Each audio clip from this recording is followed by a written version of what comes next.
Hello students and welcome to easy engineering concepts. और आज के इस वीडियो लेक्चर में हम बात करने वाले हैं सॉफ्टवेयर इंजीनियरिंग के बिल्ड एंड फिक्स मॉडल के बारे में। ठीक है, तो इस वीडियो लेक्चर में हम कवर करने वाले हैं तीन टॉपिक्स।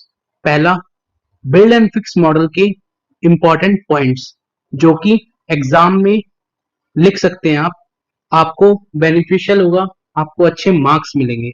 सेकंड, उसके एडवांटेजेस, और तीसरा उसके डिसएडवांटेजेस। और एग्जाम में ये तीनों क्वेश्चंस में से कुछ ना कुछ जरूर पूछा जाता है, तो प्लीज इस वीडियो को एंड तक जरूर देखें। तो चलिए अब शुरू करते हैं। और सबसे पहला है हमारा बिल्ड एंड फिक्स मॉडल के इंपॉर्टेंट पॉइंट्स। और सबसे पहला पॉइंट है कि it is basically an approach to maintain software. इसका मतलब कि बिल्ड एंड फिक्स मॉडल जो है ये केवल एक अप्रोच है सॉफ्टवेयर को मेंटेन रखने के लिए। लंबे समय तक सॉफ्टवेयर को काम में आने के लिए ये अप्रोच यूज की जाती है। ठीक है, अब इसके बाद देखते हैं इसकी नेक्स्ट पॉइंट है this model is used in maintenance phase. तो अगर आपने एसडीएलसी के बारे में कुछ भी पढ़ा होगा तो आपको पता होगा कि उसके अंदर लास्ट फेज मेंटेनेंस फेज होता है, जिसमें सॉफ्टवेयर पूरी तरीके से रेडी हो जाता है। और रेडी होने के बाद सॉफ्टवेयर में जो बग्स होते हैं उनको ठीक करके सॉफ्टवेयर को अपग्रेड किया जाता है विद द टेक्नोलॉजी। ठीक, अब है third point. The main objective of this model is to identify the problem and then fix it as soon as possible. It means कि इस मॉडल का काम ये है कि जैसे ही कोई प्रॉब्लम आती है हमारे सॉफ्टवेयर में, वैसे ही जल्द से जल्द उस प्रॉब्लम को फिक्स करके यूजर के लिए यूज करने लायक बना सके। इट मीन्स कि सपोज करें कि हमको एक साइट में बग आया, हमने एक इशू फेस किया जिसकी वजह से हम साइट को आगे नहीं कंटिन्यू कर पा रहे, तो उस बग को जो सॉफ्टवेयर टीम है वो देखती है, उसके बाद उस बग को फिक्स करती है कि वो इशू क्यों क्रिएट हो रहा है, उस इशू को बंद करती है, देन दोबारा उसे यूजर को यूज करने के लिए दे देते हैं ताकि यूजर को कोई भी इनकन्वीनियंस ना हो। नेक्स्ट पॉइंट है in this model changes are made at code level as early as possible without expecting future problems. इस मॉडल में जो चेंजेस होते हैं वो कोड में होते हैं। ठीक है, और ये जो चेंजेस होते हैं वो करंट प्रॉब्लम को देखकर ही रिजॉल्व किए जाते हैं। इसमें हम फ्यूचर में आने वाली प्रॉब्लम्स का कुछ भी अंदाजा नहीं लगा सकते। हमारे पास एक इशू आया, हमने उस इशू को फिक्स किया और फिर उस इशू को रिजॉल्व करके ऊपर पुश कर दिया जिससे कि यूजर को कोई भी इनकन्वीनियंस ना हो। हाँ, लेकिन हम उस इशू जो हमने फिक्स किया, जिस इशू को, उसके बाद होने वाली बाकी प्रॉब्लम्स के बारे में कुछ भी कमिट नहीं कर सकते कि कुछ प्रॉब्लम होगी कि नहीं होगी। ये सब फ्यूचर में है और ये मॉडल सिर्फ करंट को देखता है, करंट प्रॉब्लम्स को देखता है, फ्यूचर में आने वाली प्रॉब्लम्स को नहीं। नेक्स्ट पॉइंट है this model is an approach to modify the software code. ये अप्रोच सिर्फ सॉफ्टवेयर कोड को मॉडिफाई करने के लिए, without little consideration of its impact on the overall structure of the software system. बिना सॉफ्टवेयर को, बाकी के सॉफ्टवेयर कोड को बिना इम्पैक्ट करे हुए ये अप्रोच सिर्फ कोड पे ही कंसंट्रेट करती है। इट मींस कुछ भी इशू है तो वो ऑब्वियस सी बात है कि बग कोड की वजह से ही होता है, मोस्ट ऑफ द चांसेस यही होते हैं। तो इस अप्रोच में जल्द से जल्द प्रॉब्लम को आइडेंटिफाई किया जाता है, आइडेंटिफाई करने के बाद दोबारा से सॉल्व किया जाता है। ठीक है, और अभी मैं आपको इसका एक डायग्राम दिखाता हूं। इसका डायग्राम है ये। तो इस डायग्राम में आप देख सकते हैं कि पहले सॉफ्टवेयर बिल्ड हुआ, सॉफ्टवेयर बिल्ड हुआ बिल्ड करने के बाद कुछ इश्यू आया, तो उस इश्यू आइडेंटिफाई हुआ, देन वो फिक्स यहां पर गया।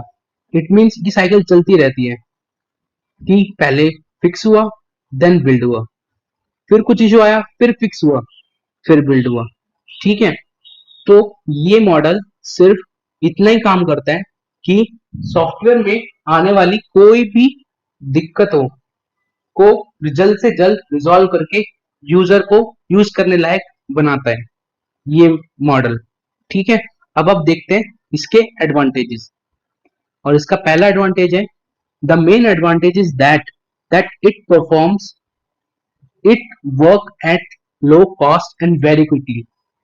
एडवांटेज इसका सबसे पहला ये है कि इस अप्रोच से काम बहुत जल्दी हो जाता है और कम कॉस्ट में होता है।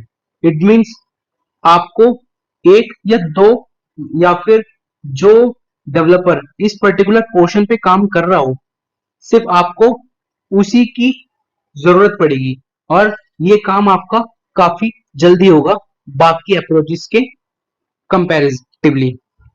नेक्स्ट है, sometime user doesn't want sometimes user doesn't wait for the long time, rather they require the modified software to be delivered to them in the least possible time।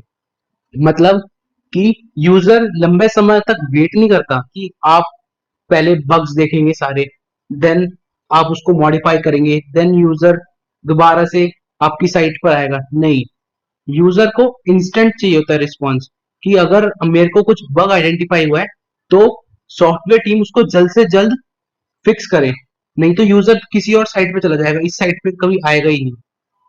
As a result the software maintenance team needs to use a build fix model to avoid the time consuming process of software maintenance life cycle.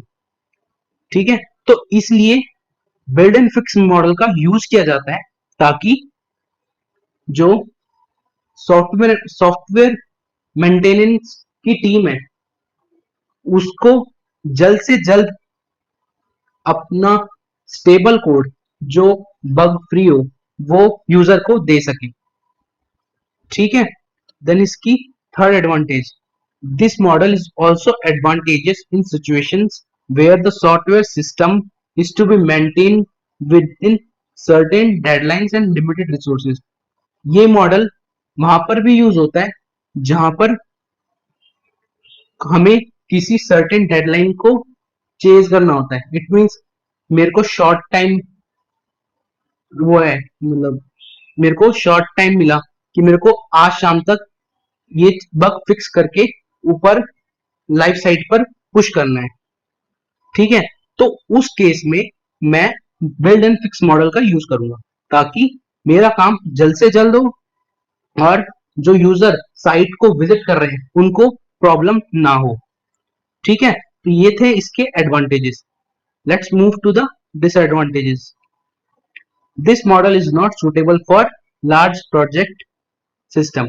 It means कि जो projects बड़े होते हैं, जिनमें बहुत सारे pages होते हैं, जिनमें बहुत सारी फंक्शनैलिटीज होती है, उन तरह के सॉफ्टवेयर में ये मॉडल यूज नहीं होता।